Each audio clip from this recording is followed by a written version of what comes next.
वारकरी संप्रदायातील थोर महात्मे व महाराष्ट्रातील विचारवंतांची दुर्मिळ कीर्तने, प्रवचने, व्याख्याने ऐकण्यासाठी सुरेश महाराज सूळ या यूट्यूब चॅनलला अवश्य सबस्क्राईब करून बेल आयकॉन दाबा. भाग्यवंत म्हणो तया शरण गेले पंढरीराया, पंढरीराया शरण गेले पंढरीराया.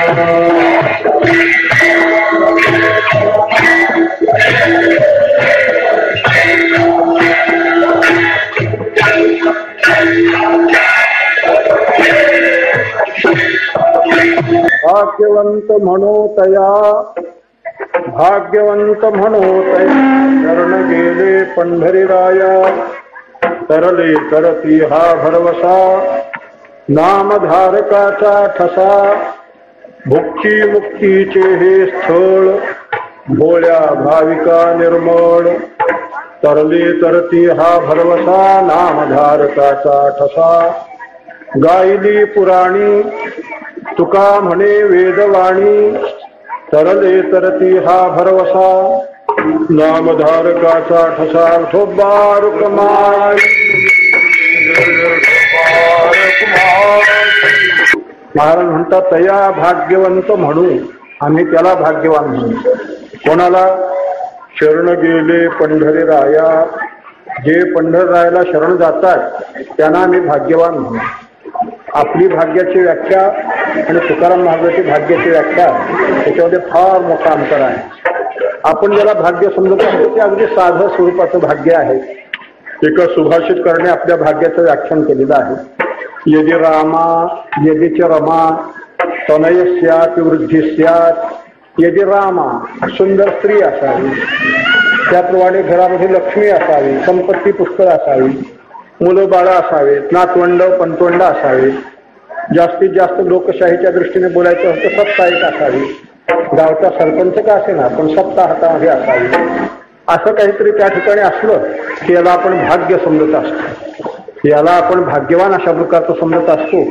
पण तुकाराम महाराज याला भाग्यवान म्हणायला तयार नाही. तुकाराम महाराज याला भाग्यवान म्हणायला तयार नाही.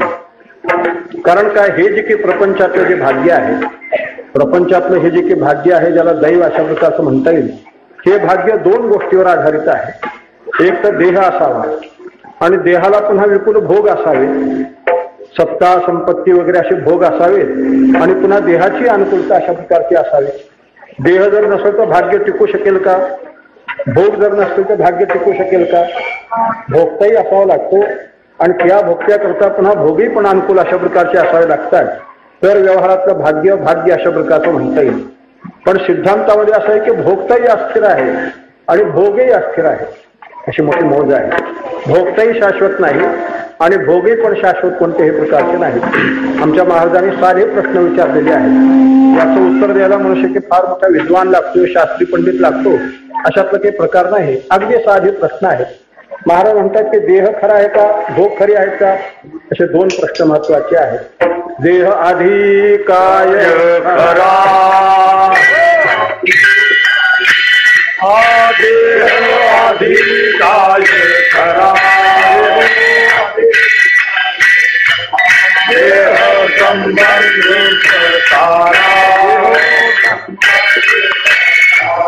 देह संबंध तारा.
अगदी साधा पहिला प्रश्न आहे, देह आधी काय खरा? देह खराय का सांगा. इतके श्रोतेची बसलेले सांगा, देह खराय का नाही म्हणतात. आपल्याला माहिती देह जातो ही गोष्ट प्रत्यक्ष आपण त्या ठिकाणी अनुभवतो. एक पहा तसा एकाचे दहने. आपण प्रत्यक्ष त्या ठिकाणी प्रत्येक माणसाला आणि स्मशानामध्ये पोहोचवायला जातो. ते आपण त्या ठिकाणी प्रत्यक्ष बघत असल्यामुळे आपण देह खरा असं त्या ठिकाणी म्हणू शकत नाही. हे पुष्कळ गावाला फिरत असतं आणि पुष्कळ गावच्या लोकांना विचारले बरं का, तुमच्या गावाला स्मशान आहे का? आहेच म्हणतात. एकाही गावचे लोक असं म्हणत नाही की आमच्या गावाला स्मशान आहे. प्रत्येक गावचे लोक म्हणतात की आमच्या गावाला स्मशान आहे. त्याचं कारण असं आहे की नष्ट होणं हा देहाचा अगदी निसर्ग आहे. ज्ञानोबाला सांगता शरीर जात आघावे नाशवंत स्वभावे. स्वभावे शब्द मुद्दाम घातलेला आहे. नष्ट होणं हा शरीराचा अगदी निसर्ग आहे. केवळ जसं काही दिवसांचं बिळबिळ होत असतं, नासत असतं, तसं शरीर जाणं हा एक निसर्ग अशा प्रकारचा आहे. आपलं तर शरीर जाऊ द्या, ब्रह्मदेवाचं शरीर जात, ब्रह्मदेवाचं शरीर सुद्धा जात. एवढंच आहे की अद्यवाब्द शतांत्य, आज तरी नष्ट होईल, उद्या तरी नष्ट होईल. हे मनगटावरचे जे घड्याळ असतात की नाही, या घड्याळामध्ये असे 3 काटे असतात. एक मिनिटाचा काटा असतो, एक तासाचा काटा असतो आणि एक सेकंदाचा काटा असतो. तासाचा जो काटा असतो तर 60 मिनिटं झाल्यानंतर पुढे सरकत असतो. मिनिटाचा काटा मिनिटाला सारखा पुढे धावत असतो आणि सेकंदाचा काटा एका मिनिटामध्ये गरगर फिरत असतो. तसं ब्रह्मदेव म्हणजे तासाचा काटा उशिरा पुढे सरकतो, इतका त्याचा अर्थ आहे. इंद्र चंद्र वरुण कुबेर वगैरे हे सगळे मिनिटाचे काटे आणि तुम्ही आम्ही सेकंदाचे काटे. लवकर जन्मायचं, लवकर मरायचं. तात्पर्य असे की शरीर जाणं हा निसर्ग अशा प्रकारचा आहे. शरीराला स्वतः नाश आहे, परतः नाश आहे आणि आश्रय नाशाने सुद्धा नाश आहे. आपाप सुद्धा शरीर जातं, केव्हा पंक्चर होण्याचा नियमच नाही असा प्रकार आहे. आपाप सुद्धा शरीर नष्ट होतं आणि आपल्या शत्रूने नष्ट करण्याचा प्रयत्न केला तरी पण शरीर नष्ट होतं. त्याला परतः नाश म्हणतात. आश्रय नाशाने सुद्धा शरीराचा नाश होतो. ज्या आश्रयाने शरीर असतं ते आश्रय जर नष्ट झाला तर तरी शरीराचा नाश होतो. हल्ली नाही का वर्तमानपत्रामध्ये आपण नेहमी बघतो, विमान कोसळून पडलं, माणसं मरतात. रेल्वेला अपघात झाला, माणसं मरतात. भूकंपाने माणसं मरतात. आता आम्ही पुण्याहून कोल्हापूरला येईपर्यंत 5 गाड्या त्या ठिकाणी सडकेच्या खाली गेल्या होत्या. 5 गाड्या सडकेच्या खाली त्या ठिकाणी गेलेल्या होत्या. किंवा तात्पर्य असं आहे की असं त्या ठिकाणी त्याच्यामध्ये असणारी माणसंही पण दगावतात. त्याला आश्रय नाश अशा प्रकारचं म्हणतात. हल्ली तर प्रवास करणं इतकं कठीण झालेलं आहे. आमच्यासारख्या महाराज लोकांना केव्हा मरण येईल ह्याचा नियमच नाही.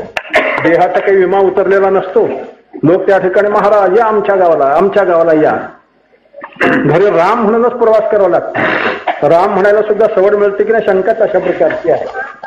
तेव्हा तात्पर्य मी नेहमी सांगत असतो, आता भूमीवरचा भार हलका करण्याकरता देवाला अवतार घेण्याची जरुरीच राहिली नाही. एकदा मोठा ड्रायव्हर दारू पिऊन मोटार हाकायला बसले तर जमिनीवरचा भार हलका करीतच जातो. त्या मोटारीमध्ये चढतानाच विनंती करावी लागते, चक्रधरा विश्वंभरा बाबा तुझ्या हातामध्ये चाक आहे, आम्हाला सुरक्षित ठिकाणी पोहोचत कर, अशी त्याला विनंतीच करावी लागते. तात्पर्य असं की देह केव्हा जाईल ह्याचा नियमच नाही. माशी पाख पाखडे तवहे सरे. माशीला पंख फडफड करायला काही अवकाश लागत असेल इतक्या लवकर देहाची समाप्ती होते. आणि जी देहाची परिस्थिती तीच भोगाची परिस्थिती आहे. ज्या देहाकरता सगळे भोग जमवलेले असतात त्या भोगाची सुद्धा तीच परिस्थिती आहे. भोग सुद्धा केव्हा नष्ट होतील ह्याचा नियमच नाही. देह आणि भोग ह्याच्यामध्ये चढाओढ चाललेली असते, कॉम्पिटिशन चाललेलं आहे. एखाद्या वेळा भोग जातात, देह पाठीमागे राहतो, देह जातो, भोग पाठीमागे राहतात. कोणीतरी अशा प्रकारचा आणि पुढे सरशी गाठीत असतो किंवा देह आणि भोग ह्याच्यामध्ये नेहमी चढाओढ चाललेली असते. एखाद्या भरल्या घरातून देह जातो आणि स्त्री पुत्र धन सत्ता संपत्ती सगळे मागे राहतात. एखादा सत्ता संपत्ती सगळे निघून जातात, हाच एकमेवा द्वितीय ब्रह्म मागे रडायला शिल्लक राहते. असं काहीतरी त्या ठिकाणी होत असतं. देह आणि भोग याची कायमची त्या ठिकाणी संबंध असा राहील असं म्हणता येत नाही. आणि तो संबंध टिकवणं आपल्याला शक्य पण नाही. देहाचा आणि भोगाचा संबंध त्या ठिकाणी टिकवणं, या दोघांचे सांभाळ करणं, या दोघांचं रक्षण करणं, या दोघांनाही अमर करणं ही गोष्ट आपल्या हातातली कोणत्याही प्रकारची गोष्ट नाही. महाराजांनी पुढे फार मोठा सुरेख दृष्टांत दिलेला आहे. बुजगावणे चोरा रक्षण असे भास कसे. महाराज सांगतात शेतामध्ये बुजगावणं असतं, तो तुमच्याकडे करतात की नाही कल्पना नाही. आमच्याकडे रब्बीच्या पिकामध्ये बुजगावणं करतात. त्या बुजगावण्याला जनावर भीत असतात का चोर भीत असतो? जनावर भीतो. जनावरला वाटतं की या ठिकाणी कोणीतरी रखवालदार उभा आहे अशा प्रकारचा आणि त्याला वाटत असतं. परंतु चोराने ह्या कडेचं त्या कडेला जरी पीक कापून नेलं तर ते बुजगावणं हा शेही करीत नाही हुशेही करीत नाही. तसं काळापासून तुम्ही रक्षण करू शकत नाही. देहाचंही रक्षण करू शकत नाही, भोगाचंही पण त्या ठिकाणी रक्षण करू शकत नाही. भोगही जातात आणि देही पण अशा प्रकारचे जातो. दोन्ही त्या ठिकाणी विल्हेवाट अशा प्रकारची होत असते. आमचा सिद्धांत असा आहे की सर्वे संयोगा हा विप्रयोगांचा. कोणताही संयोग म्हटलं की त्याचं पर्यवसान वियोगामध्ये होतच असतं. देहाचा आणि भोगाचा ज्या अर्थी संयोग झालेला आहे त्या अर्थी संयोगाचं पर्यवसान कशात होणार? वियोगामध्ये निश्चित अशा प्रकारचं होणार. देहाचा आणि भोगाचा काही जन्मल्याबरोबर संयोग नाही, नंतर देहाचा आणि भोगाचा संयोग झालेला असतो. जन्मल्याबरोबर काही तुम्ही पैसा घेऊन आला नाही, जन्मल्याबरोबर काही तुम्ही बायको घेऊन आला नाही, जन्मल्याबरोबर तुम्ही काही घर घेऊन आला नाही, जन्मल्याबरोबर काही मोटार घेऊन आला नाही. हा नंतर झालेला संयोग आहे. जन्मल्यानंतर तुम्ही मोटारीत बसणार, जन्मल्यानंतर घरामध्ये राहणार, जन्मल्यानंतर मग तुमचं लग्न होणार, जन्मल्यानंतर तुम्हाला पैसा मिळणार. हा नंतर झालेला संयोग असल्यामुळे संयोगाचं पर्यवसान कशात होणार? आमच्या न्यायशास्त्राच्या दृष्टीने सर्वे संयोगा हा विप्रयोगांचा. हा संयोग म्हटला की त्याचं पर्यवसान वियोगामध्ये निश्चित अशा प्रकारचं होणार. तसं देहाचा आणि भोगाचा संयोग झालेला आहे आणि संयोग झालेला असल्यामुळे त्याचं पर्यवसान वियोगामध्ये निश्चित अशा प्रकारचं होणार. तात्पर्य असं आहे की देह आणि भोग हे शाश्वत कोणत्याही प्रकारचे नसल्यामुळे याच्यावर आधारित असलेलं भाग्य सुद्धा केव्हा कोलमडून पडेल त्याचा नियमच नाही. एका जेलरने मला फाशी कसा देतात त्याचा आणि प्रकार अशा प्रकारचा सांगितला.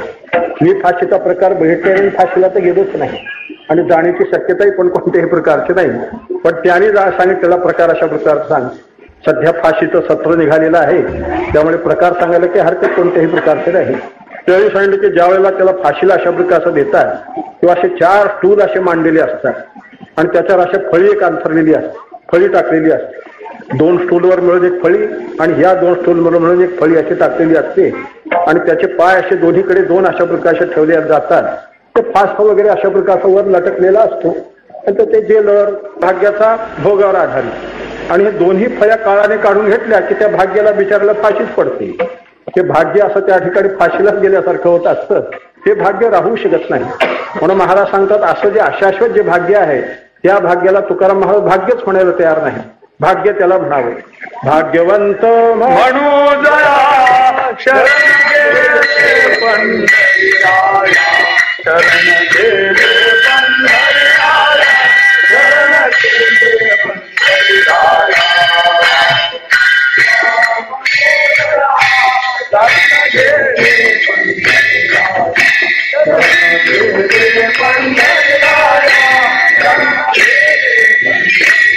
भाग्यवंत मानू दया शरण गेले पंढरीराया, शरण गेले पंढरीराया, शरण गेले पंढरीराया, शरण गेले पंढरीराया, शरण गेले पंढरीराया.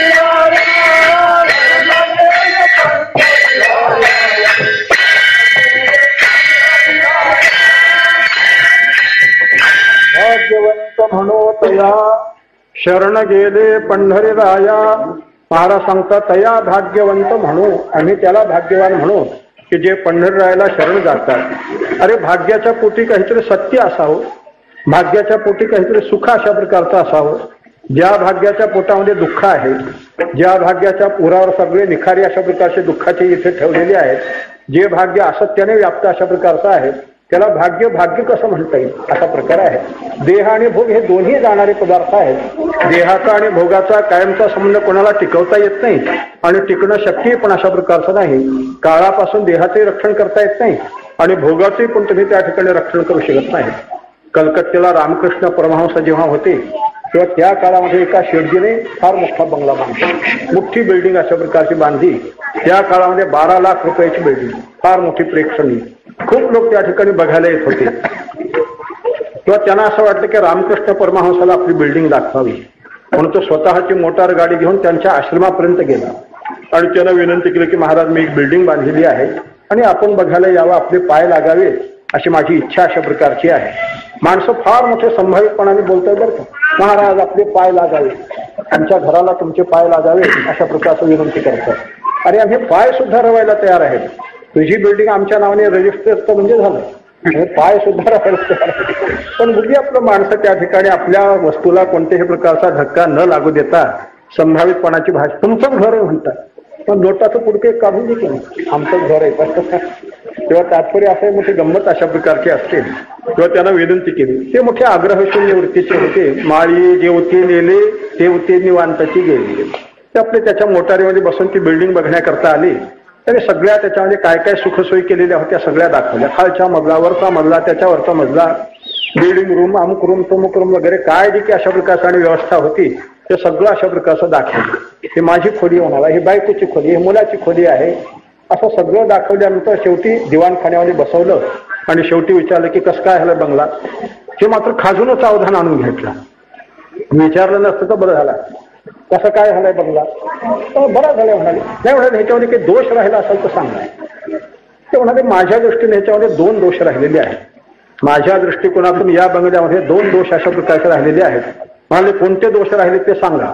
आत्ता तुमच्या म्हणण्याप्रमाणे दुसरा बंगला उठवतो म्हणाला. पण माझ्या दृष्टीने 2 दोष राहिलेले आहेत. म्हणून उगीच तुम्ही काहीतरी अशा प्रकारचं म्हणता हो 15,000 रुपये नुसते आर्किटेक्टला आणि प्लॅन काढण्याकरता दिलेले आहेत, 2 दोष राहिलेत म्हणतात. ते म्हणजे आर्किटेक्टच्या दृष्टीने कदाचित दोष नसतील, पण माझ्या दृष्टीने मात्र ह्याच्यामध्ये अत्यंत महत्वाचे दोष राहिलेले आहेत. म्हणून सांगा तर खरं. मग त्यांनी सांगितलं की एक दिवस असा उजाडेल, एक दिवस अशी घटना त्या ठिकाणी घडेल की तू तरी बंगल्याच्या बाहेर पडशील, आणि दुसरी एक अशी घटना घडेल की हा सगळा बंगला तरी धडधड खाली पडेल. ते 2 दोष दूर कर म्हणजे सगळा बंगला चांगला ते म्हणाले. त्याच्या बापाला तरी शक्य आहे का? त्याचे तरी बंगल्याचा मालक तरी बाहेर पडणं शक्य आहे आणि बंगलाही पडणं शक्यच अशा प्रकारचं आहे. त्या दोन्ही गोष्टी अशक्य आहेत असं काही त्या ठिकाणी म्हणता येत नाही. तात्पर्य असं आहे की भोग आणि भोगता हे दोन्ही जाणारे पदार्थ आहेत आणि ह्याला भाग्य त्या ठिकाणी म्हणता येत नाही. भाग्य त्याला म्हणावं की सुखावर आधारित असावं, सत्यावर आधारित अशा प्रकारचं असावं. आणि जगामध्ये सत्य फक्त देव आहे बरं का, म्हणूनच तो सुद्धा सुखरूप अशा प्रकारचा आहे. आपल्या सिद्धांतामध्ये सत ही कधी सुखाला सोडून राहत नाही, सुख कधी चित्ताला सोडून राहत नाही, चित्त कधी सुखाला सोडून अशा प्रकारचा राहत नाही. एकमेकाचा अन्योन्य संबंध म्हटल्यापेक्षा एकमेकांमध्ये त्या ठिकाणी अंतर्गत अशा प्रकारचे असतात. सुख, चित्त आणि सत हे एकमेकाला सोडून त्या ठिकाणी राहू शकत नाही. असा जगामध्ये फक्त देव आहे. सच्चिदानंद घन सच्चिदानंद घन सच्चिदानंद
ज्ञानोबराय देवाचं वर्णन करतात.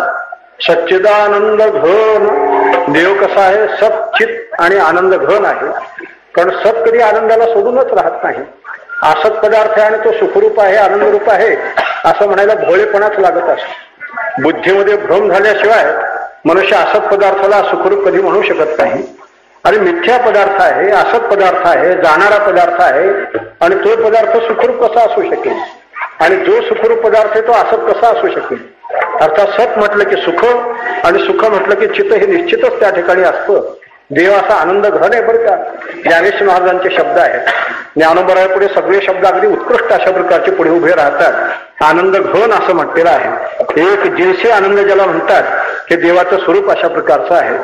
आपल्या विषयामध्ये कुठेतरी कोपऱ्यामध्ये दुःख लपूनच बसलेलं असतं. जरी आपल्याला विषय सुखरूप जरी वाटत असले तरी पण कुठे ना कुठेतरी दुःख हे निश्चित अशा प्रकारचं असतं. तेव्हा तात्पर्य असं आहे की विषयामध्ये सुखदुःखाचं मिश्रण आहे आणि परमात्मा केवळ सुखघन अशा प्रकारचं आहे. सुख हेच त्याचं स्वरूप. खडीसाखर जसे कोणत्याही भागाला जसे गोड लागते त्याप्रमाणे परमात्मा हा केवळ सुखरूप सुखघन हे त्याचं स्वरूप अशा प्रकारचं आहे. संसारामध्ये सुख मानावं लागतं. जगामध्ये जे सत्यत्व आहे ते भावनाधीन आहे, कल्पनाधीन अशा प्रकारचं सत्यत्व आहे. जग सत्य असं नाही. आपण आपल्या कल्पनेने जगाला सत्य मानतो. विषयाच्या ठिकाणी सुद्धा सुखाची नुसती भावना आहे. भावनाजन्य सुख वेगळं आणि वस्तुस्थितीचं सुख वेगळं. देवाच्या ठिकाणी जे सुख आहे ते भावनाजन्य सुख नाही. केवळ भोळेपणाने देव सुखरूप मानायचं का? मुळीच नाही. म्हणून वारकरी संप्रदायामध्ये अंधश्रद्धा मुळीच नाही बरं का. काही लोक म्हणतात वारकरी संप्रदायात लोक अंधश्रद्धावान भोळे, पण गोष्ट अगदी चुकीची अशा प्रकारची आहे. देव सुखरूप हे केवळ भावना नाही, कल्पना नाही, काही नाही. देव सुखरूप ही एक वस्तुस्थिती आहे. उलट संसारामध्ये भावना ठेवावी लागते.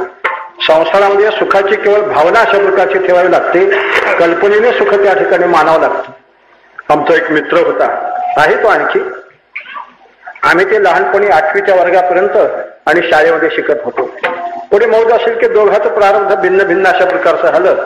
आम्ही असे झालो, तो शिक्षक म्हणून एका गावाला अशा प्रकारचा आहे, शिक्षकाची नोकरी करतो. तो मी त्या गावाला सहज अशा प्रकारचं गेलो. मी आल्याचं कळाल्यानंतर तो आला मला बोलावण्याकरता.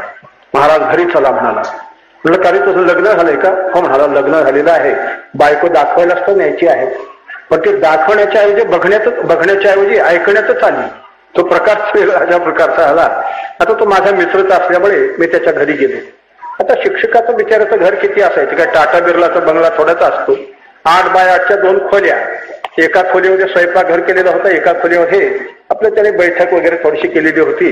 मला बैठकीमध्ये बसवलं आणि तो आतमध्ये बायकोला दूर सांगण्याकरता म्हणून गेला. पण त्यातून त्याच्या बायकोचा अवघडच काहीतरी बिनसलेलं होतं आणि ते भयंकरच अशा प्रकारचं बिनसलेलं होतं. मध्ये पाऊल टाकल्याबरोबर त्या बाईने जे बोलायला सुरुवात केली, जो शिव्याचा सपाटा सुरू केला आणि त्या माऊलीला इतकं शिव्याचं पाठांतर की विष्णू सहस्रनाम तरी कमीच, इतकं तिला शिव्याचं पाठांतर. दिलेली शिवी पुन्हा परत यायचीच नाही. इतकं सारखे ज्वालामुखी जगदंबा जी बोलायला लागली. हा मात्र काही बोलेना बरं का.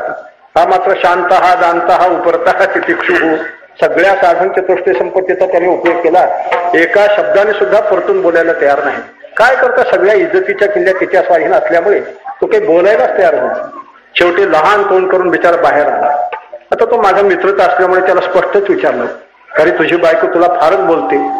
तो बोलते त्यावेळेला बोलते, परंतु फार प्रेम आहे म्हणाला माझ्यावर. आता इतक्या 1000 शिव्यामध्ये कुठं प्रेमाचा साक्षात्कार झाला काय नाही. हे मानव सुख आहे, भावनाजन्य सुख आहे का वस्तुहितीचं सुख आहे? भावनाजन्य सुख अशा प्रकारचं आहे. मानलेलं सुख आहे असा प्रकार आहे. कल्पनेने मानलेलं सुख अशा प्रकारचं आहे. पदरी पडलं झोड तर हसून करावं, गोड म्हणतात त्याप्रमाणे तसं जगामध्ये सत्यत्व भावनाधीन आहे. तुम्ही आपल्या कल्पनेने सत्य मानलेलं आहे. आमचे तुकाराम महाराज म्हणतात, कासया हा सत्य मानिला का आहे, कासया हा सत्य मानिला संसार. तुम्ही मानलेला आहे. विषयामध्ये सुख सुद्धा मानलेलं आहे. स्त्री पुत्राला माझं सुद्धा मानलेलं आहे, हे लक्षात घ्या. देहाला आत्मा सुद्धा मानलेला आहे. हे सगळे मानलेल्या गोष्टी अशा प्रकारच्या आहेत. वस्तुहितीच्या गोष्टी फार ह्याच्यापेक्षा वेगळ्या आहेत. तेव्हा देव सुखरूप आहे, सत्य आहे, हे केवळ भावना नसून ही वस्तुहिती आहे. वस्तुहिती वेगळी असते आणि भावनेने पुन्हा सुख मानणं वेगळं अशा प्रकारचं असतं. खरा सर्प जो असतो तो वस्तुहिती मूलक असतो आणि रज्जूच्या ठिकाणी सर्प मानलेला असतो का वस्तुहितीने असतो? मृगजळामध्ये पाणी मानलेलं असतं का वस्तुहितीने असतं? मानलेलं असतं. आणि वॉटर टँक मध्ये पाणी मानलेलं असतं का वस्तुहितीने असतं? नदीमध्ये पाणी वस्तुहितीनेच अशा प्रकारचं असतं आणि मृगजळामध्ये पाणी आहे हे केवळ भावनेने मानलेलं असतं, आपल्या कल्पनेने त्या ठिकाणी मानलेलं असतं. तसं संसारामध्ये वस्तुहितीने सत्य नाही, कारण सत्य जर असतं तर तो नष्टच झाला नसता. संसारामध्ये जर सुख जर असतं तर सुखात दुःखाचा अनुभव अशा प्रकारचा आला नसता. किंवा तात्पर्य असे की सत्य सुखरूप चिद्रूप फक्त देव अशा प्रकारचा असल्यामुळे त्या देवाला जे शरण जातात ते खरे भाग्यवान अशा प्रकारचे आहेत असं महाराज मग सांगतात. भाग्यवंत म्हणोतया शरण गेले पंढरीराया. आता पंढरीरायाला शरण जाण्याचा प्रकार कोणता? तर भगवंताचं नाम घेणं हा शरण जाण्याचा मोठा प्रकार आहे. शरणागतीचे प्रकार किती आहेत हे वेळ जर राहिला तर मी सांगणार आहे, परंतु शरणागतीचा मुख्य प्रकार जर कोणता असेल तर भगवंताचं प्रेमाने नाम अशा प्रकारचं घ्यावं, श्रद्धेने भगवंताचं नाम घ्यावं, हाच फार मोठा प्रकार अशा प्रकारचा असून या एका नामाने मनुष्य भवसागरातून तरून जातो असा प्रकार आहे. तरले तरती हा भरवा नामधारका नामधारका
तरती हा भरवसा. भूतकाळामध्ये कित्येक लोक पंढररायाच्या नामाने तरलेले आहेत. आता हे वर्तमान काळात तरत आहे आणि भविष्य काळामध्ये सुद्धा तरतील, कारण नामधारकाची कीर्तीच पुराणामध्ये वगैरे अशी वेदामध्ये गायलेली आहे की ज्याच्यामुळे भगवंताच्या नामाने कित्येक जीव तरलेले आहेत, पुढे पण तरतील आणि आता सुद्धा तरत आहेत. तरले तरती हा भरवसा नामधारकाचा ठसा. अरे भगवंताच्या नामाने दगड जिथे तरले तिथे माणसं तरतील ह्याच्यामध्ये काय नवल आहे? भगवंताच्या नामाने दगड तरले. सेतुबंधनाचं जेव्हा काम सुरू झालं तेव्हा मारुतीरायाने प्रत्येक दगडा राम राम अशा प्रकारचं द्यायचं आणि तो दगड असा टाकायचा. टाकला की तो तरतच होता. रामप्रभूला सुद्धा फार आश्चर्य वाटलं की या देशातलं पाणीच काही दगड तारणार आहे का? मारुतीच्या हातातच काही जादू आहे का? दगड चेंडू सारखे हलके आहेत, काय प्रकार अशा प्रकारचा? रामप्रभूला सुद्धा फार आश्चर्य वाटलं. त्यांना असं वाटतं की मारुतीच्या हाताने जर दगड तरतात तर आपल्या हाताने तरतील, तेव्हा आपण एखादा प्रयोग करून बघावा. पण कदाचित समुद्रामध्ये जर दगड बुडाला तर हे सगळे वानर हसतील, आपलीच फटफजिती अशा प्रकारची होईल. पण रामचंद्र असे आणि फार दूर गेले, समुद्राच्या काठाकाठाने असे दूर गेले आणि फार मोठा नाही एक लहानसा दगड घेतला आणि असा समुद्रामध्ये टाकला की बुडकून बुडालाच एकदम. रामचंद्र फार खजित झाले. पण दगड बुडाल्यावर मारुतीने मागे टाळी वाजवली. मागे पाहता तर मारुती तू केव्हा आला सरे? दगड बुडाला त्याच वेळेला आलो. कोणी बघू नये म्हणून एकदम इतक्या दूर अशा प्रकारचा आलो तरी तू आहेसच का म्हणाले. मारुतीने सांगितले देवा तुमचे चरण जिथे आहेत तिथे मी असायचंच म्हणाले, तुमच्या वाचून मी कसा त्या ठिकाणी राहू शकेल. तर रामचंद्राने प्रांजळपणाने कबूल केला, म्हणाले माझ्या हाताने दगड बुडाला. मारुतीराने मखलाशी केली, मोठे बुद्धिमताम वरिष्ठम मखलाशी केली. म्हणाले देवा तुम्ही ज्याला हातचं सोडलेलं आहे तो बुडाल्याशिवाय कसा राहील? तुम्ही जोपर्यंत हातामध्ये धरलेला आहे तोपर्यंत ठीक आहे, तुम्ही ज्याला हातचं सोडून दिलेला आहे तो बुडणारच. असं त्या ठिकाणी मारुतीने मखलाशी केली. पण खरं सांगू काय म्हणाले, हे तुमचं सामर्थ्य नाही, हे तुमच्या नामाचं महात्म्य आहे. हो, हे तुमच्या नामाचं महात्म्य अशा प्रकारचं आहे. तुझ्या नामाचा महिमा, तुझ्या नामाचा महिमा,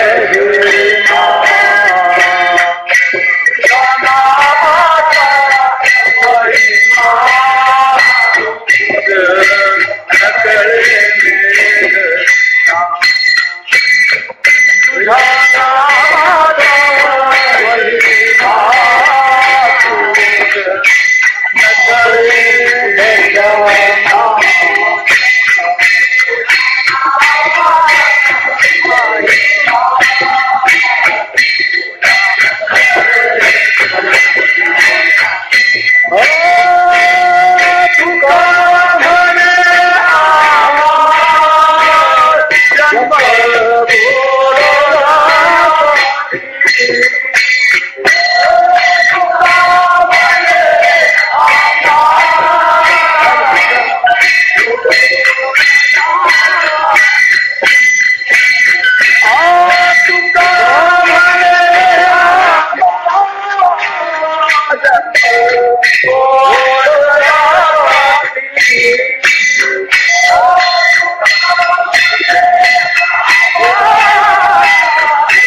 महिमा, तुझ्या महिमा तुझं नकळे मेघ श्यामा. देवाला सुद्धा आपल्या नामाचं महात्म्य कळत नाही बरं का. इतकं नामाचं महात्म्य फार मोठा अशा प्रकारचं आहे. नामामृताची गोडी फक्त वैष्णवाला माहिती असते. नामामृत गोडी वैष्णवाला झाली. वैष्णव होऊनच नामामृताचं सेवन अशा प्रकारचं करावं लागतं, तरच त्याची गोडी कळत आहे. एरवी त्या ठिकाणी गोडी कळणं शक्य नाही. गाढवा पुढे साखर जरी ठेवली तरी पण साखर गोड असते, पण गाढवाला त्याची चव कळत नसते. तसं भगवंताचं नाम घेण्याकरता वारकरीच पाहू लागतो, वैष्णवच पाहू लागतं, तरच त्याला नामामृतातली गोडी अशा प्रकारची कळत असते. सर्वसामान्य माणसाला जे काहीतरीच आहे असं वाटतं. काय चाललंय बेळगावला, काही नाही, टाळ कुठे जमलेली तर आपलं टाळ वाजवायला लागले झालं. वास्तविक टाळ कुठीत असतात का वाजवीत असतात? टाळ कुठल्यानंतर जगातली तरी टाळकरी होतील का? पण हे नास्तिकाच्या तोंडची भाषा बरं का. नास्तिकाच्या तोंडची ही भाषा अशा प्रकारची असते. वारकऱ्याला ते टाळकुटी अशा प्रकारचं म्हणतात. नेहमी नास्तिकाच्या तोंडून जी भाषा निघत असते ते सगळे अभद्र. जगाच्या अनहिताची ती भाषा असते, जगाच्या अकल्याणाची ती भाषा अशा प्रकारची असते. नास्तिकाच्या तोंडी कधी भद्र भाषा निघायची नाही, कल्याणकारक भाषा कधी अशा प्रकारची निघायची नाही. देव नाही, धर्म नाही, अमुक नाही, तमुक नाही, हीच नास्तिकाच्या तोंडी नेहमी भाषा असते. आमच्या ज्ञानेश्वर महाराजांनी सुद्धा असं मोठा गोड म्हटलेला आहे. एरवी तरी नास्तिकाच्या तोंडून दुसरी काय अपेक्षा करणार. अपानाचे तोंडे जरी सुगंधा येणे घडे. अपानद्वारातून कधी सुगंध आलाय का? छे, कधी शक्य नाही. आता मंत्र्याच्या अपानद्वारातून काही येत असेल तर की कल्पना नाही, पण अपानद्वारातून कधी खळ शिवाळा, कधी त्या ठिकाणी केशराचा वास, कस्तुरीचा वास, गुलाबाचा वास, चमेलीचा वास कधी आलेला आहे. ही गोष्ट शक्य कोणत्याही प्रकारची नाही. तेव्हा अपानद्वारातून नेहमी जसा दुर्गंधच अशा प्रकारचा येत असतो, तसं नास्तिकाच्या तोंडून नेहमी दुर्गंध, जगाच्या अकल्याणाची ती भाषा अशा प्रकारची असते. आमच्या साधू संतांच्या तोंडी सगळी भद्र भाषा. जगाचं कल्याण व्हावं ही भाषा अशा प्रकारची असते. किंबहुना सर्व सुखी पूर्ण होवोनी तेही लोकी भजजो आदि पुरखी अखंडित. त्याच्यामध्ये सगळ्या जगाचं कल्याण अशा प्रकारचं साठवलेलं आहे. तात्पर्य असं आहे की भगवंताच्या नामाची महती फार मोठी आहे, पण त्या नामामृताचं सेवन करण्याकरता आपल्या ठिकाणी अधिकार लागत असतो. एखादी वस्तू चांगली असते म्हणजे चांगली वाटतच असते असं त्याचा अर्थ कोणत्याही प्रकारचा नसून त्या चांगल्या वस्तूचा उपभोग घेण्याची किंवा सेवन करण्याची आपल्यामध्ये पात्रता पाहिजे, तसा अधिकार अशा प्रकारचा पाहिजे. नाहीतर काय पद्मिनीशी षंडाशी डोळे, षंड जर असेल तर पद्मिनी जरी असली तरी पण त्या पद्मिनीपासून सुख कोणत्याही प्रकारचं प्राप्त होणार नाही. तसं भगवंताचं नाम घेण्याकरता वैष्णव लागतो, वारकरी लागत असतो. करले तर ती हा भरवसा नामधारकाचा ठसा भुक्ती मुक्तीचे हे स्थळ भोळ्या भाविका निर्मळ. जे भोळे भाविक अशा प्रकारचे आहेत, जे अविद्वान आहेत, अशिक्षित आहेत, अशा लोकांना तरुण जाण्याकरता भगवंताच्या नामाशिवाय कलियुगामध्ये दुसरा उपाय कोणत्याही प्रकारचा नाही. कोणी म्हणेल बा तुम्ही पदार्थ सांगता का? छे, महाराज म्हणतात मी पदार्थ काहीच बोलत नसतो. गायली पुराणी तुका तुका म्हणे वेदवाणी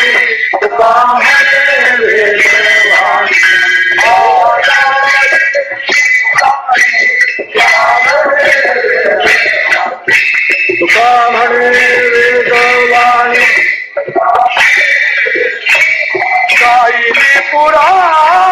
पुराणी तुका म्हणे वेदवाणी तुका म्हणे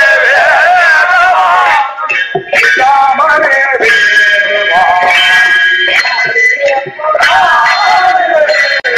तुका म्हणे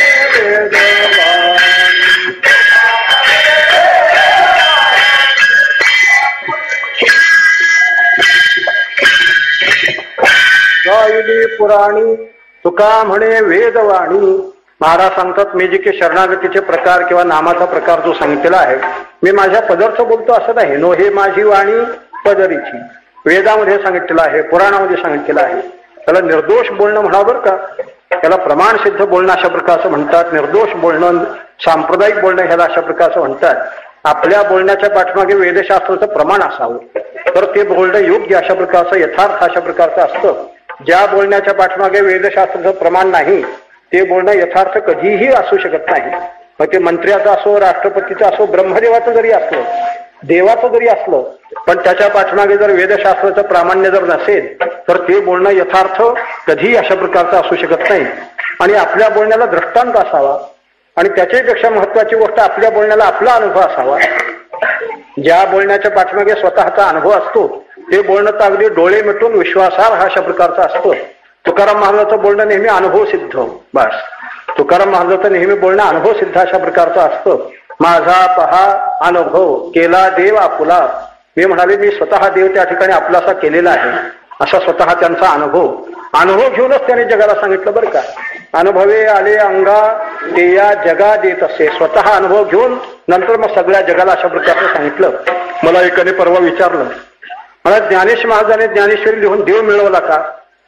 ज्ञानेश महाराजांनी ज्ञानेश्वरी लिहिली आणि ज्ञानेश्वरी लिहून त्यांना देवाची प्राप्ती झाली का? म्हटलं ज्ञानेश्वरी लिहून देवाची प्राप्ती झालीच नाही, देव होऊनच ज्ञानेश्वरी लिहिलेली. बस, ते स्वतः देव झाले आणि नंतर ज्ञानेश्वरी लिहिली. तुकाराम महाराज स्वतः देव झाले आणि नंतर गाथा लिहिलेली आहे. स्वतः अनुभव घेऊन त्याने सगळ्या जगाला अशा प्रकारचं सांगितलेलं आहे. तेव्हा तात्पर्य असे की त्यांच्या पाठीमागे त्यांचा अनुभव आहे. शब्दाला त्याच वेळेला किंमत येत असते की ज्या वेळेला अनुभव असतो, ज्या वेळेला प्रमाण त्याच्या पाठीमागे असतं, दृष्टांत जेव्हा असतो तेव्हा त्या शब्दाला जिवंतपणा, प्रामाण्य अशा प्रकारचं असतं. आपले शब्द सगळे मुरदाड असतात. आपल्या बोलण्याला काही अर्थच कोणत्याही प्रकारचा नाही, कारण आपला अनुभव नाही, आपली तशी कृती नाही. जगाला आपण चांगलं सांगत जरी असलो तरी पण चांगलं वागतोच असं काही त्या ठिकाणी म्हणता येत नाही. जगाला धर्म सांगायचा तर आपण चांगलं वागावं. जगाला जर भक्ती सांगायची असेल तर आपण करावी. जगाला जर ब्रह्मज्ञान सांगायचं तर आपण त्याचा अनुभव अशा प्रकारचा घ्यावा, तर त्या शब्दामध्ये जिवंतपणा अशा प्रकारचा प्राप्त होत असतो. नुसतं चांगलं सांगता आलं म्हणजे ते सांगणं चांगलं असतं असं त्या ठिकाणी म्हणता येत नाही. तात्पर्य असं आहे की जगाला सांगण्याकरता आपला अनुभव त्याच्या पाठीमागे जर असेल तर त्या शब्दामध्ये जिवंतपणा अशा प्रकारचा प्राप्त होत असतो. नुसतं काव्य लिहिता आलं म्हणजे काव्याला महत्व नसतं. तुकाराम महाराजांचा गाथा म्हणजे काव्य म्हणून त्याला प्रामाण्य असं नाही. त्याच्या पाठीमागे महाराजांचा अनुभव अशा प्रकारचा आहे, ते विशेष आहे. अनुभव वाचून जे सांगणं असतं ते नुसतं मुरदाड, मेलेला अशा प्रकारचं सांगणं, त्या शब्दामध्ये प्रभावीपणा कोणत्याही प्रकारचा नसतो असा प्रकार आहे. तुम्हाला आठवली म्हणून गोष्ट सांगतो. एका मंदिरामध्ये एक पुराणिक बा पुराण सांगत असत. श्रीमद भागवत म्हणा, काहीतरी रामायण भारत वगैरे असं काहीतरी पुराण प्रत्येक चातुर्मास्यामध्ये ते सांगत असत. दिवस चातुर्मास्याचे होते. श्रावण मासामध्ये आपलं ते पुराण सुरू झालेलं होतं. तो त्या पुराणामध्ये वर्ज्य प्रकरण आलं. पुष्कळ विषय अशा प्रकारचे येतात. त्याच्यापैकी धर्मशास्त्राचा, काही विधिनिषेधाचा विषय अशा प्रकारचा येतो. तर चातुर्मासामध्ये काय काय खाऊ नये असं एक वर्ज्य प्रकरण आलं. लसूण खाऊ नये, कांदा खाऊ नये, गाजरं खाऊ नयेत, वांगी खाऊ नयेत वगैरे वगैरे असं प्रकरण त्या ठिकाणी आलं. ते पुराण वगैरे संपल्यानंतर एक भाविक बाई होती आणि त्या बाईने पुराणिक बुवाला विनंती केली की पुराणिक बुवा, आमच्या घरी उद्या जेवायला यावं अशी माझी इच्छा आहे, आपलं उच्छिष्ट पडावं अशी माझी इच्छा आहे. पुराणिक बुवाने सांगितलं ठीक आहे येईन म्हणाले, त्याच्यात काय विशेष आहे, केव्हा यायचं ते सांगा. ते म्हणाले 12 वाजता होईल, तुमच्याकरता अगदी सोहळ्यात उत्तम अशा प्रकारचा आणि स्वयंपाक करेन आणि अवश्य यावं. ठीक आहे म्हणाले, येईन म्हणाले. बाईने दुसऱ्या दिवशी अगदी सोहळ्यात उत्कृष्ट स्वयंपाक केला. पुराणिक बुवा ठरल्याप्रमाणे 12 वाजता नक्की आले. किंवा पुराणिक बुवा करता असा पाठ मांडला, आपल्या मालकाकरता पाठ मांडला, मुलाबाळाकरता पाठ अशा प्रकारची मांडली आणि बाईने त्या ठिकाणी वाढायला सुरुवात केली. ते सुरुवातीला जी आणली ती वांग्याचीच भाजी आणली. सुरुवातीला जी आणली ती वांग्याचीच भाजी अशा प्रकारची आणली. पोरास्वराला चालते, पोरास्वराला काही विधिनिषेध नसतो किंवा त्यांना चालते म्हणून आणि वांग्याची भाजी आणली. पण ती वांग्याची भाजी अशी की सुरेख झालेली होती, अगदी उत्कृष्ट हिंगाची फोडणी वगैरे टाकून मस्त अशा प्रकारची झालेली होती, मसालेदार झालेली होती. ती बाईने आपलं पोरास्वरांच्या पानावर वाढवून ती बाई पातीला घेऊन जाऊ लागली. पुराणिक बुवाच्या नाकामध्ये गेला वास. त्याचं नाक कसं तरी अशा प्रकारचं खायला लागलं. पुराणिक बुवाने अडवलं बाईला. बाई म्हणाले माझं पान विसरलं. बाईने सांगितलं की तुमच्याकरता दुसरी भाजी केलेली आहे. म्हणाले ही कशाची भाजी, ही वांग्याची. म्हणाले तर वाढाची. बाईने सांगितलं तुम्ही कालच पुराणामध्ये सांगितलं ना चातुर्मास्यामध्ये वांगी वगैरे खाऊ नयेत म्हणून, तर आता श्रावणाचे दिवस वांगी कशी तुम्हाला चालतील. त्या पुराणिक बुवाला वाटलं नसतं सांगितलं असतं तर बरं झालं असतं, सांगितलं नसतं तर पिढा गेली असती, आपल्याला भाजी तरी खायला मिळाली असती. परंतु पुराणिक बुवा मोठा चालबाजच. तो म्हणाला बाई असा आहे, फोडी फार झालं तर खाऊ दे, पण त्याच्यातलं मसाल्याचं पाणी वाढायला काही हरकत नाही. बाईला वाटलं की त्याच्यात फोडी खायच्या नसतील पण मसाल्याचं पाणी वाढायला काय हरकत आहे. मग बाईने पातेल्याला अशी पळी आडवी लावली आणि ते मसाल्याचं पाणी त्या वाटीमध्ये ओतायला सुरुवात केली. पण ते जसं जसं पातेलं असं कानवडं व्हायला लागलं तसं तसं त्या फोडी अलीकडे अलीकडे अलीकडे अशा प्रकारची येऊ लागल्या. शेवटी पुराणिक बुवाने सांगितलं की बाई तुम्ही तरी धर्मादारी कुत्र कशाला आडवा येता, फोडी जर बिचारे आपसूक पडायला तयार आहे तर पडूच द्या म्हणाला. असा प्रकार आहे. मग शब्दज्ञान आहे का काय, शब्दज्ञान त्याला अनुभव नाही, त्याच्या पाठीमागे कृती नाही. तुकाराम महाराज तर शब्दज्ञानावर फार चिडतात बरं का. अर्थ लोपडी पुराणे अर्थ लोपडी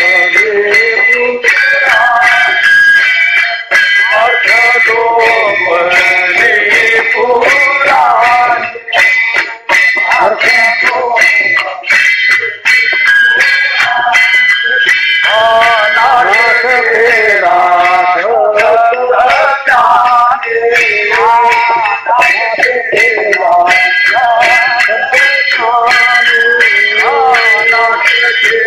Lord.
पुराणी नाश केला शब्दज्ञानी. महाराज सांगतात शब्दज्ञानाने उलटा नाश होत असतो.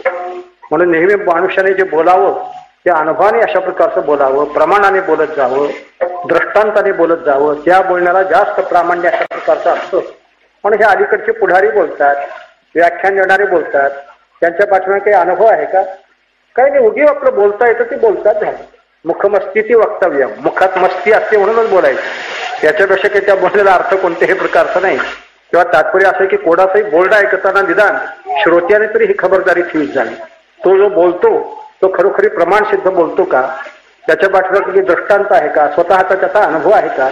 आणि जर इतकी गोष्ट जर नसेल, त्या 3 कसोटीला जर त्यांचं बोलणं जर उतरत नसेल तर ते बोलणं कुचकामाचं आहे, टाकून द्या. त्या बोलण्याला काही अर्थ कोणत्याही प्रकारचा नाही. किंवा तुकाराम महाराजांचं बोलणं फार अगदी प्रमाण सिद्ध अशा प्रकारचं असतं. महाराज सांगतात मी जे बोलतो ते पदार्थ बोलतच नाही.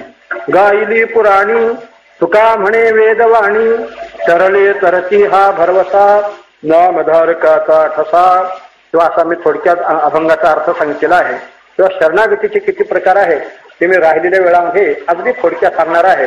एकदा सर्वांनी मोठ्या प्रेमाने भजन करावं. आधी कोणाला पाप लागलं तर त्याची जिम्मेदारी माझ्यावर बरं का.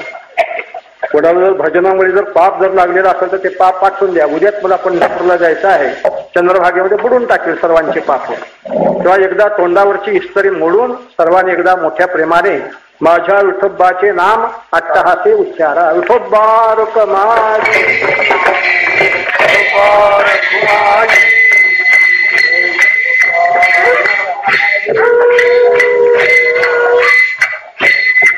जय जय विठोबा रुकमाजी, जय जय विठोबा रुकमाजी, जय जय विठोबा रुकमाजी. बोला बोला बोला. जय जय विठोबा रुकमाजी,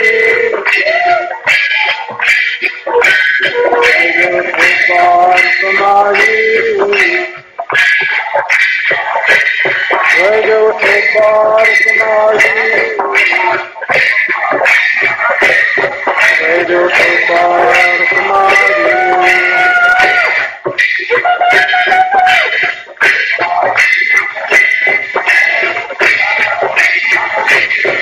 जय जय विठोबा रुकमाजी, जय जय विठोबा रुकमाजी, जय जय विठोबा रुकमाजी.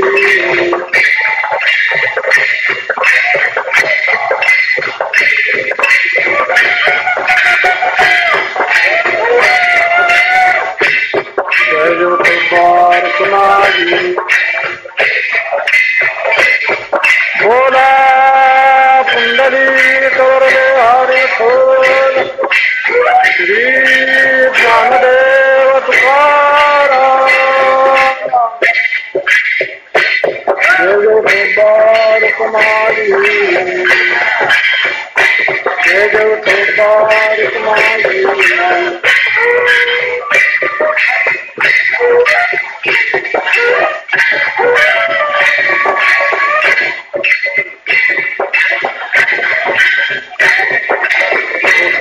रुकमाजी,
भाग्यवंत म्हणू जया भाग्यवंत म्हणू जया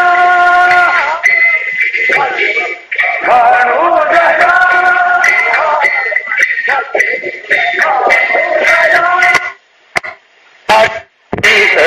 म्हणू जया भाग्यवंत म्हणू जया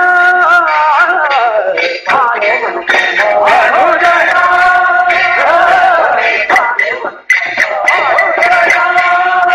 शरण गेल पंढरीला शरण गेल पंढरीला धरले धरती हा भरवता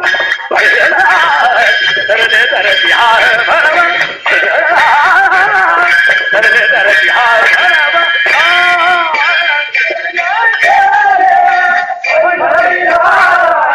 शरण गेल पंढरीला धरले धरती हा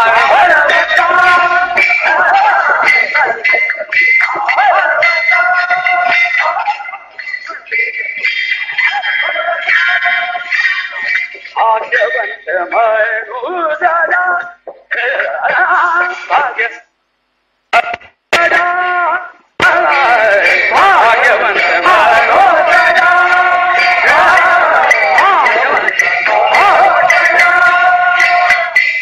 भाग्यवंत म्हणू जया भाग्यवंत म्हणू जया भाग्यवंत म्हणू जया भाग्यवंत म्हणू जया शरण गेल पंढरीला शरण गेले शरण गेले शरण गे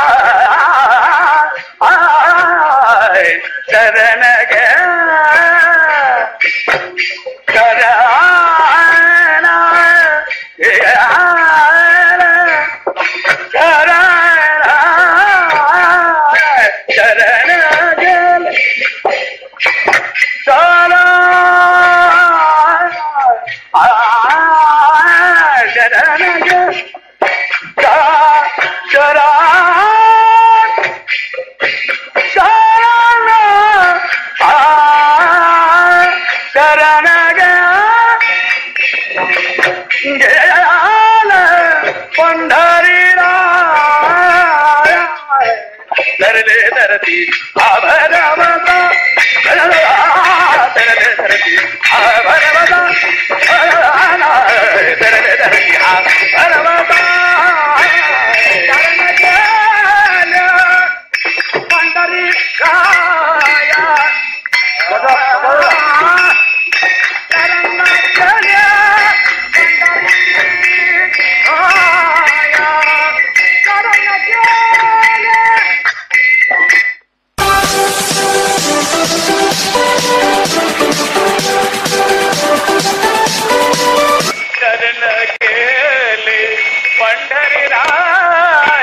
शरण गेले पंढरी राया शरण गेले पंढरी राया शरण गेले पंढरी राया पंढरी राया तर हा भरवता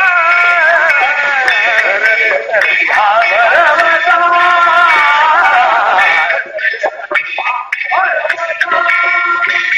नामधार गाता गाता नामधार नामधार गाता गाता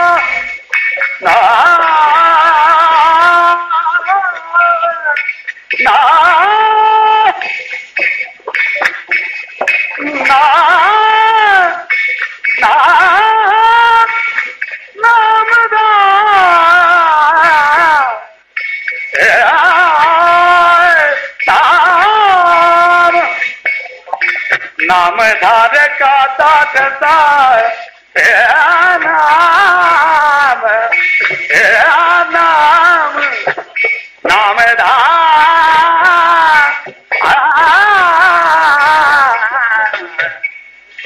ये नाम नार का नामधार दाता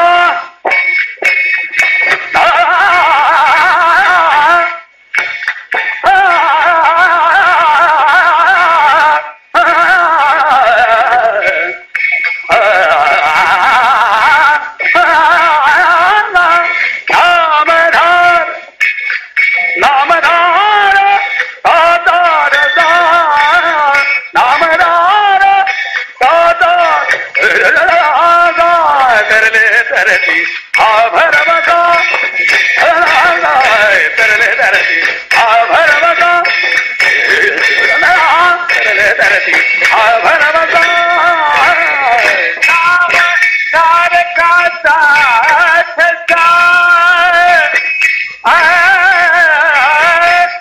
नामधार का साथ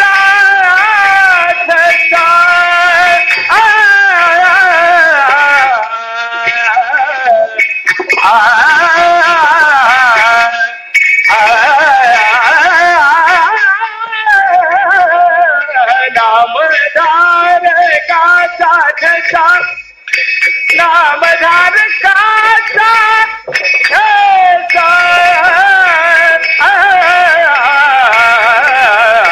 अगले तर बिहार बड़वना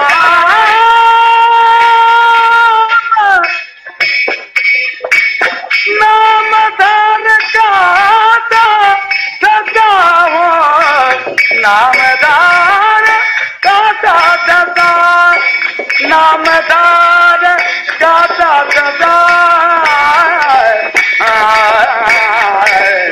तरले तरफी भरवता तरले तरफी भरवता तरले तरफी भरवता उबार समाज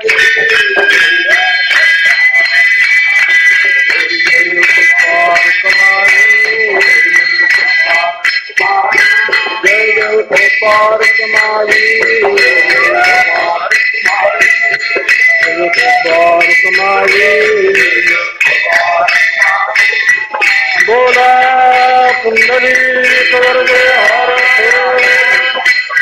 श्री ज्ञानदेव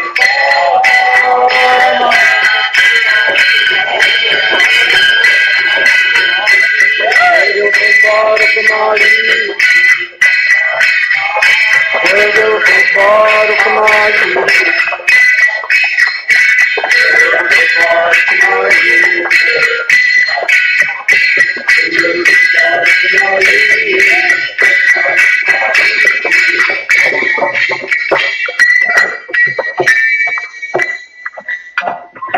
भाग्यवंत म्हणोतया शरण गेले पंढरीराया तरले तरती हा भरवसा नामधारकाचा ठसा.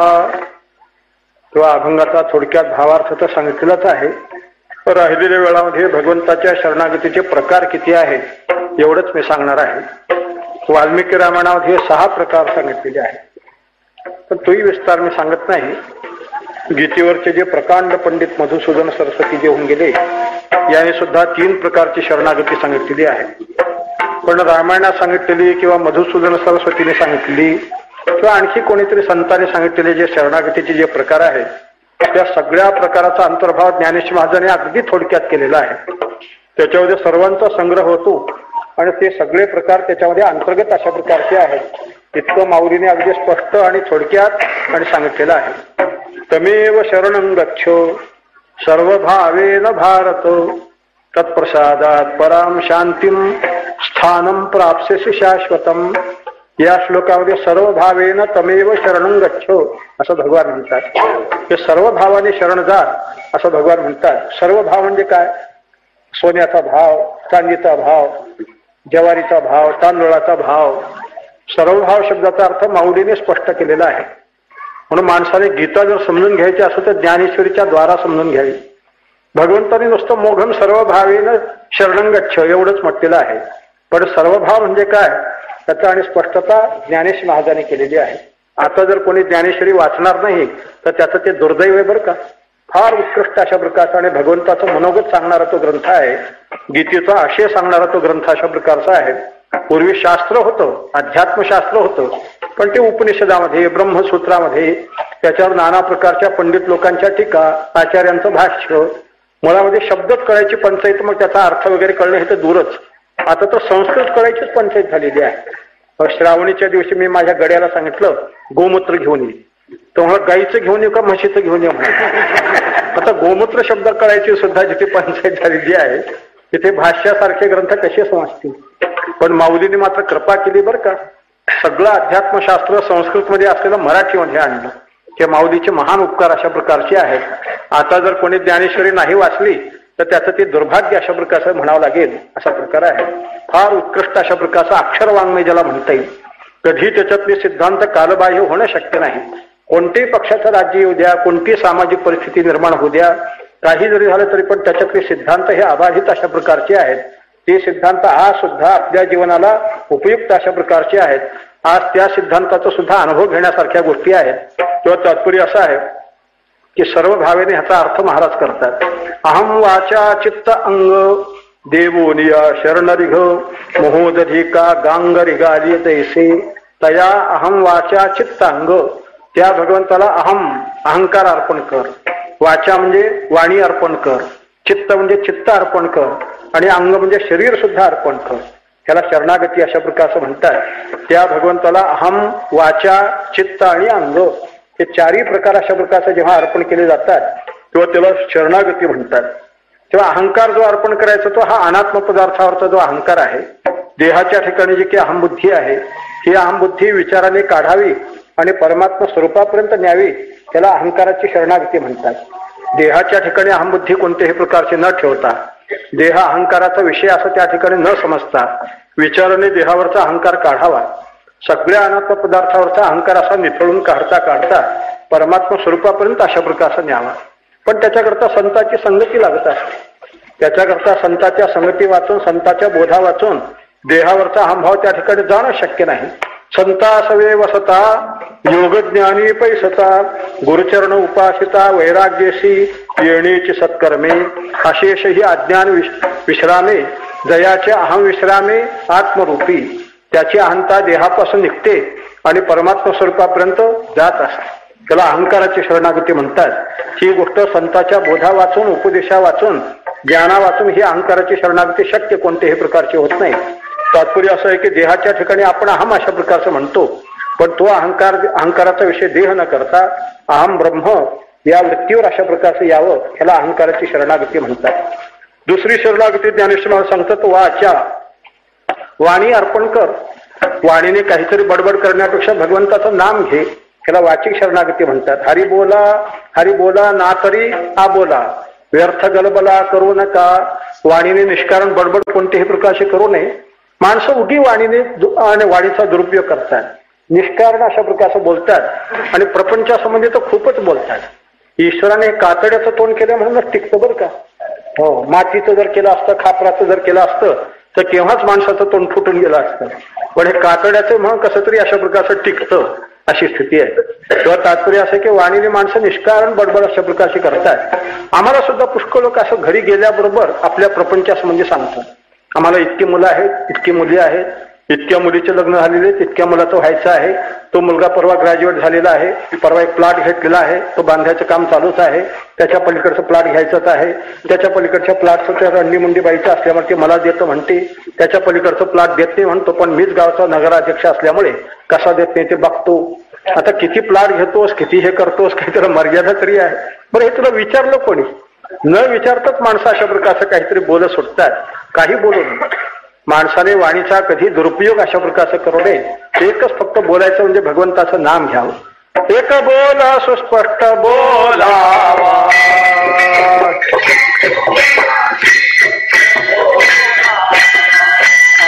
एक बोला सुस्पष्ट बोलावा,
एक बोल सुस्पष्ट बोलावा.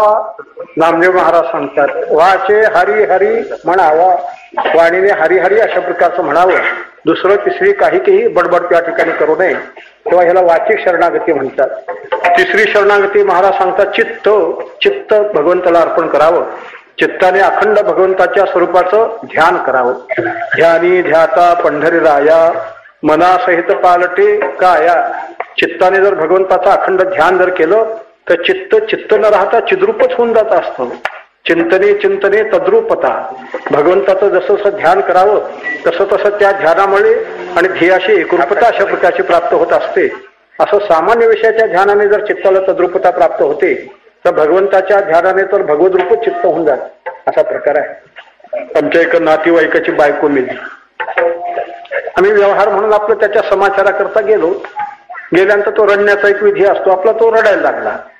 आम्ही आपलं त्याच्या सुरामध्ये सूर मिसळून म्हटलं बा बाई फार चांगली होती, लक्ष्मी सारखी होती, घराची शोभा होती, फार चांगली, अमुक तमुक वगैरे काय जे काही वर्णन आहे नाही तेवढा अशा प्रकारचं करून टाकलं झालं.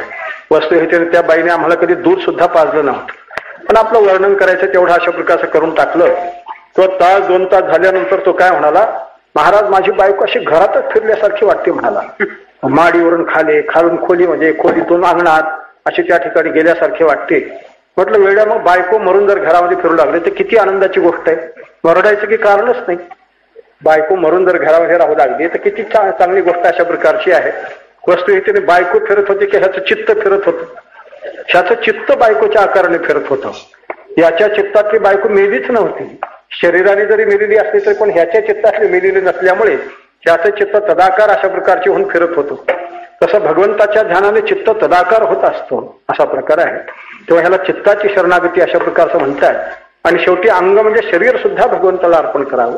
देह समर्पिजे देवा, भार काहीच न घ्यावा, होईल आढवा तुका म्हणे आनंद. शेवटी देह सुद्धा भगवंताला त्या ठिकाणी समर्पण करावा असं महाराजांनी 4 प्रकारची शरणागती सांगितलेली आहे. तया अहम वाचा चित्त अंग, देवोनिया शरणरिघ, मोहदधिका गांगरी गाले जैसे, मग तयाचे प्रसादे सर्वोपशांती प्रमदे, शांत होनिया स्वानंदे स्वरूपीच रमसी. तात्पर्य असं आहे की अशा 4 प्रकारची शरणागती.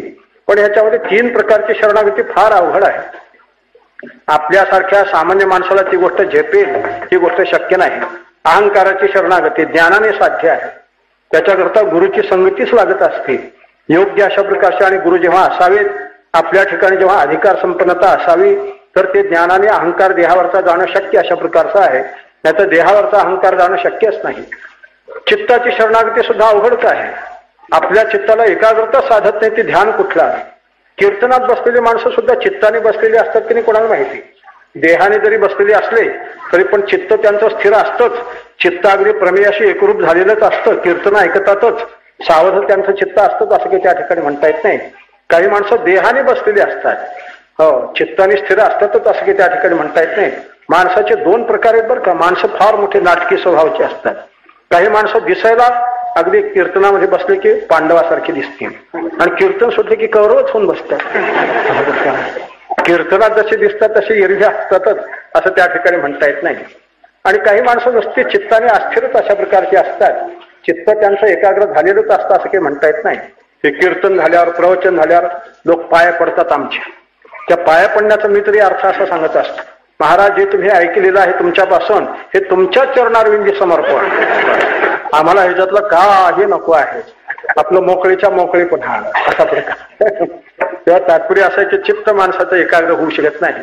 आणि आपण काही मारुतीचे अवतार नाही. संबंध शरीर भगवंताच्या दास्यामध्ये सेवेकरता त्याचा विनियोग करू ही गोष्टही शक्य नाही. तेव्हा अहंकाराची शरणागती ज्ञान साध्य आहे, चित्ताची शरणागती ध्यान साध्य आहे आणि शरीराची शरणागती हे देह साध्यच अशा प्रकारची आहे. ही शरणागती आपल्याला झेपणं शक्य नाही. सगळ्या सोपी शरणागती म्हणजे वाचिक शरणागती आहे. वाणीने भगवंताचं नाम मात्र आपण त्या ठिकाणी घेऊ शकतो. बाकीच्या शरणागती आपल्याला साध्य नाही. चांगले आहेत पण आपल्यासारख्या माणसाला शक्य कोणत्याही प्रकारचं नाही. संसारासक्त, विषयासक्त, अविवेकी, अज्ञानी अशा प्रकारचे जे लोक असतात, अत्यंत भोळे भाळे अशा प्रकारचे जे लोक असतात, त्या लोकांना हे बाकीच्या 3 शरणागती शक्य कोणत्याही प्रकारचे नाही. आपल्याकरता वाणीची शरणागती. म्हणून महाराजांनी वाणीच्या शरणागतीवर जास्त भर दिलेला आहे. तरले तरती हा भरवसा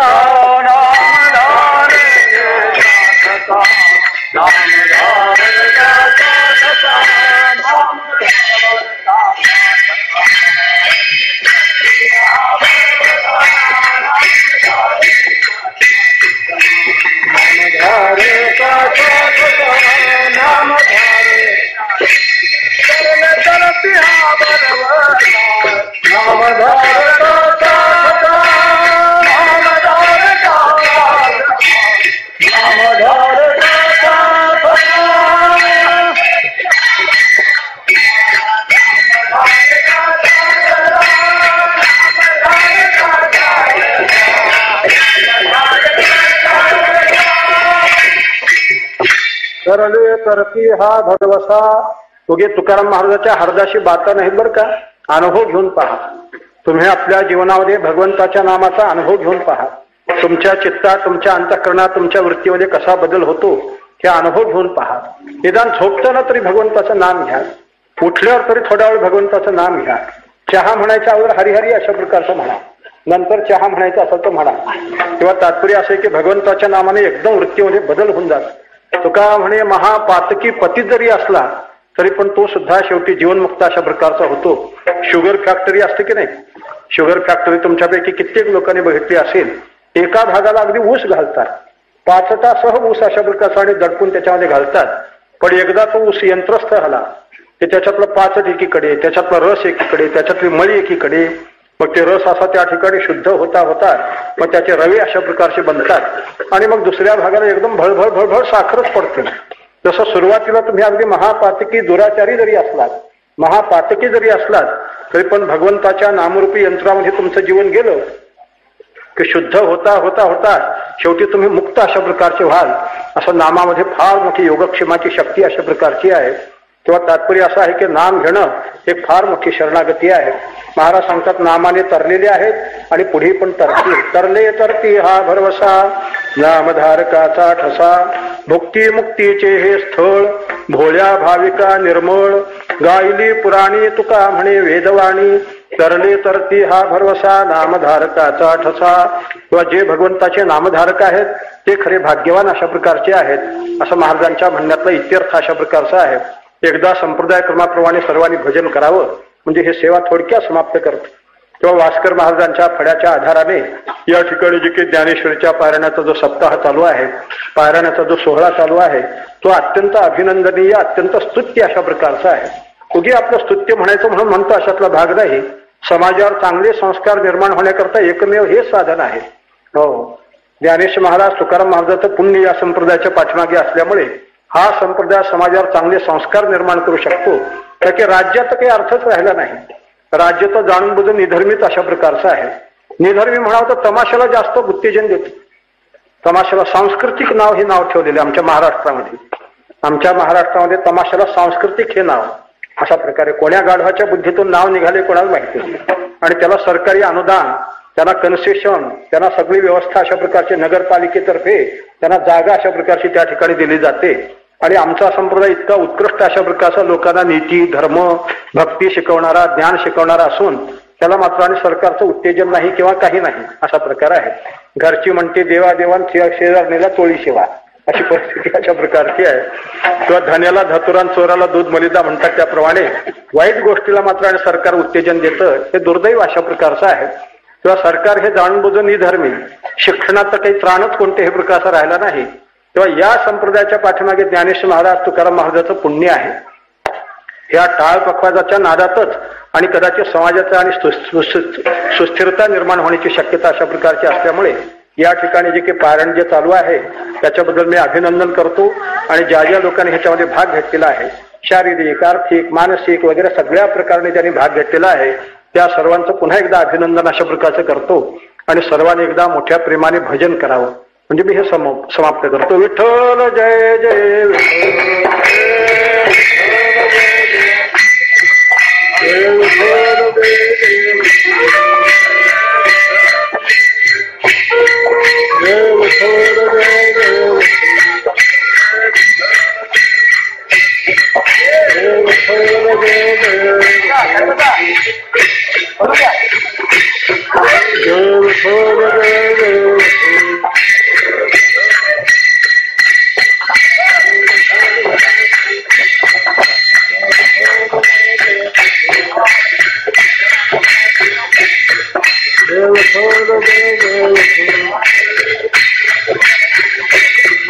बोला पुंडलिक श्री ज्ञानदेव तुकाराम.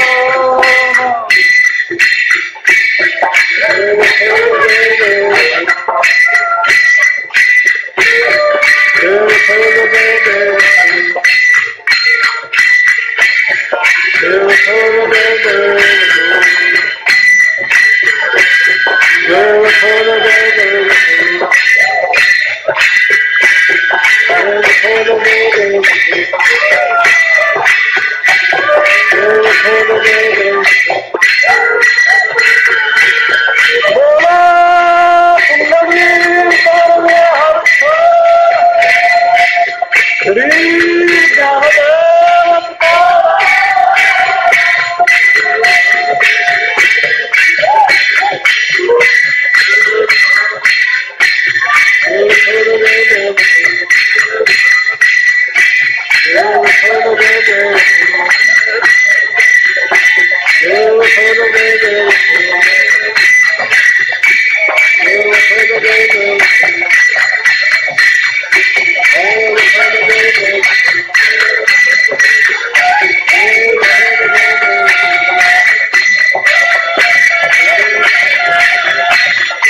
देशकृपा हे पांडुरंगा